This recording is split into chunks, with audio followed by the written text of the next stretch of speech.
So there's a scene in one of my favorite episodes of my favorite television show, a show about a group of friends at a community college aptly named Community.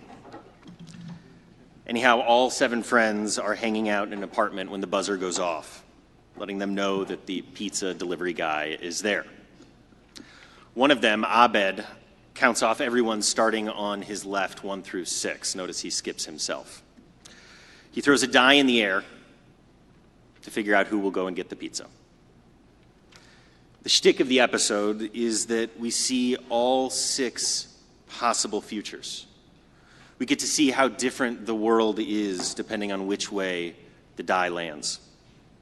There's the boring timeline, the romantic timeline, and then what becomes a reoccurring joke throughout the whole series, the darkest timeline, where the worst of every possible outcome comes to be. I remember sitting there in the fall of 2016, even before the election, and wryly smirking to myself, thinking that somehow I had fallen into the darkest timeline. Of course, now that I have some distance from it, I can see how wrong I was. I had my health. I had my amazingly supportive life partner and wife, Karen. And we always had a roof over our heads. We always had food to eat and health care when we needed it. And my 3 kids, thank God, were thriving. But I couldn't see it. I couldn't see all of this blessing then, because at the time I was experiencing the first major bout of mental illness I've ever had in my life. I was depressed in a deep way and experiencing waves of anxiety and panic that would grab hold of me at night and not let go until morning. We'd moved from Peoria, where we'd spent 5 really incredible years, to Cincinnati to take a job at the shul that I had been a student rabbi at during rabbinical school. Right from the beginning, the 3rd day, I had this profound sense that we had made a terrible mistake. It felt like the wrong job in the wrong city at the wrong time. And when you're a rabbi, the border between your work and your life is a thin one. And so I just had this profound sense with me at almost every moment of every day that I wasn't doing the work I was meant to be doing, that I wasn't living the life I was supposed to be living, and that I was stuck. I'm not normally a particularly regretful person, but my depression left me unengaged from the life I was in and fixated on the what-ifs. I felt so trapped, like I'd been roped into a life that I couldn't escape from. The house we bought turned out to have, oh my God, all sorts of problems. I think maybe all houses have that, is that? And so every time another contractor came to the door and every time we wrote another check to pay for it, it felt like another anchor was being thrown over the side of the boat, keeping me there. Like I'd somehow thought it would be okay to step onto the wet cement, and all I could do was sit there watching it dry around my legs. 2,100 years ago, or so, there was a great debate happening in the Jewish world. 2 different schools of thought, 2 different ideologies had emerged, 2 different ways of approaching the world. The house of Shammai, Beit Shammai, and the house of Hillel, Beit Hillel. Shammai was known as the conservative one. Stern and strict in their interpretation of the law, they stood in contrast and frequently in opposition to Beit Hillel, who were known for their very human and humane approach to the law. They are famous, Hillel and Shammai, as a pair, always arguing with each other, always pushing each other and challenging. And so it's one of their debates that's been stuck in my head since we studied it here, I guess not literally here, but over at CRC, during our Tuesday night university series.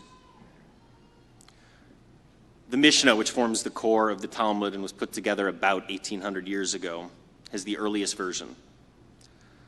Rabbi Yochanan ben Gudgoda testified to the court in a case of a precious beam that had been stolen. and then was used to build a palace.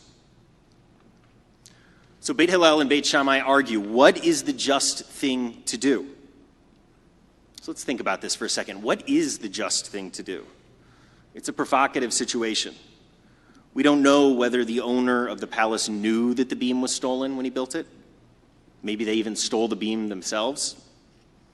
And what about the implications of the beam being used not just in any old structure, but in a palace, a place of beauty, but also a place of power, privilege, and wealth? Anyhow, as we might expect, Shammai and Hillel come up with two very different solutions. Shammai focuses on absolute justice. The beam was ours. That beam was ours. Not a beam like it, not the monetary value of the beam, but that particular beam. And so the owner of the palace must give it back to us. No mind that it's been turned into the central pillar of the palace. Justice, for Shammai at least, demands that the whole structure be torn down, if that is what it will take to restore the beam to its proper owner. So we'll get back to the Talmud, and we'll get to Hillel's response in a moment. But I want to zoom in on Shammai, because there are no words in the English language that bring out the Shammai in me, that set me off and bring out that righteous indignation and the demand for a justice that would tear the whole palace down. There are no words quite like Merrick Garland. All it takes, really, this is all it takes. Karen will tell you dozens of times. A friend from out of state calls me up to catch up and just sort of casually mentions these two words, Merrick Garland. And I'm off ranting about how none of these 5-4 decisions made by the Supreme Court, decisions, mind you, that stripped union protections from American workers, decisions that allowed our country to impose a de facto Muslim ban, none of these 5-4 decisions are legitimate. Our court isn't legitimate. A system of government where, counting this newest vacancy, 4 of 9 seats have been appointed by presidents who lost the popular vote isn't legitimate. A Supreme Court justice who, you get the idea. I think being reminded of Merrick Garland's nomination to the Supreme Court, a nomination that was willfully ignored by the controlling party of the Senate, I think being reminded of him sets me off so much because I get caught in that other world, the world that seems more just and more right. Because the truth is, whether I always admit it or not, I sometimes like being Shammai. I like the demand for absolute justice, the demand that I get my beam back, the one that was stolen, the demand that the only legitimate Supreme Court justice is Merrick Garland. I like being Shammai. I like it because sometimes it's easier than looking outside and dealing with the reality as it is, rather than the reality that I wish was there. I like it because all too often when I think about our world, when I think about the degradation and the perversion of justice that is normalized every day, I don't know about you, but I feel like shutting down. And it turns out it's not just me.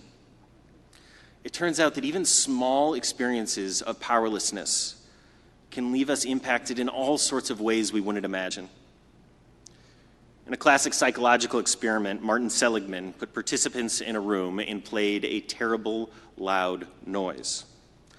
For some of the participants, they had a button that if they pushed the button 4 times, the noise would shut off. Some of the participants had the same button, but it did nothing.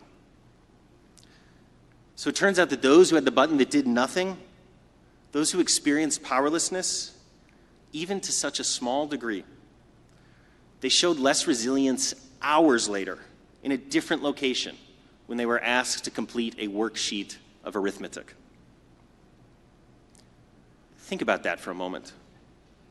If being unable to stop a terrible noise can make us give up on hard math equations hours later, how much more so the big experiences of powerlessness must lock us into cycles of despair and frustration and of fantasy.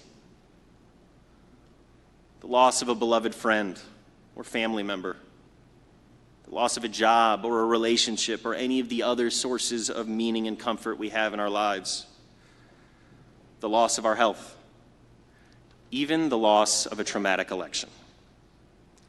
It can leave us feeling helpless and hopeless and desolate. It can leave us feeling like the pillars that hold up our lives have been stolen out from under us, and there's nothing that we can do but scream or give up in despair. Which brings us back to our story in the Talmud about a beam that has been stolen and built into a palace. So the school of Shammai, to remind us, has demanded that the only recourse is one where the stolen beam is rightly returned to its owner, even if it means tearing the whole palace down. The school of Hillel, however, disagrees. They hold that what justice looks like is not tearing the palace down, but instead some sort of compensation. However, it's the why of Hillel that is so compelling. Hillel lives in the real world. And in the real world, right or wrong, good or bad, metaphorical or not, palaces are rarely returned to those who they were stolen from. Even if we all could tear it down, Hillel seems to be saying, the beam would never be the same as it was. Instead, we deal with imperfect justice and imperfect compensation because, Hillel teaches, it's the path that leads to the possibility of tshuva. It's the path that can lead to change.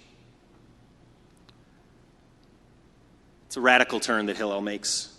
Stop being so concerned with what is just and with what is right, they seem to be saying to us, and spend your energy instead on what is turnable and what is changeable and what is possible. Hillel reminds us that absolute justice is often not possible.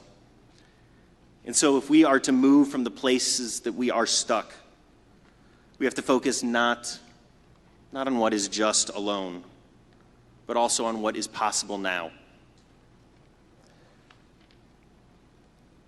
There is a beam that white America long ago stole from people of color and keeps stealing. A beam that the very palace of America was built upon. What would it mean for us to take Hillel seriously, take the idea of reparations seriously, and focus on the tshuva that is possible? There are beams that men in particular, cis men in particular in this country and in this world, continue to steal from women and from non-binary folk. There are beams that are stolen from us as our bodies fail us, as our minds fail us, and as we fail ourselves.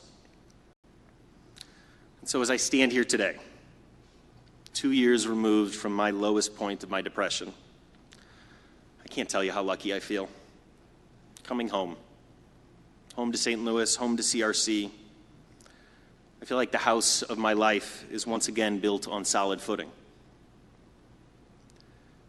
But we know, I think we all know in our kishkas, that no matter how securely we have built our homes, no matter how well we are supported by community, by family, by each other, we know that no one gets through this life without some of the pillars that hold us up being stolen out from under us.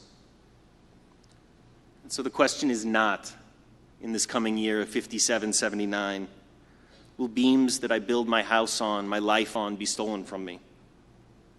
The question is, how will I respond when they are? And so this is my blessing for us and my hope for myself. When we find ourselves stuck, when we find ourselves fixating on the world that was supposed to be, on the life we were supposed to be living, let us be reminded of Hillel, and let us turn towards tshuva, and focus our energy on not building what is perfect, but what is possible. As the great poet of our people said, ring the bells that still can ring. Forget your perfect offering. There is a crack in everything. That's how the light gets in. May this be a year of blessing and of goodness and of sweetness and of light for all of us, for all of the house of Israel, and for all who dwell on earth. Gemar Chatima Tova, may we all be sealed into the book of life for goodness.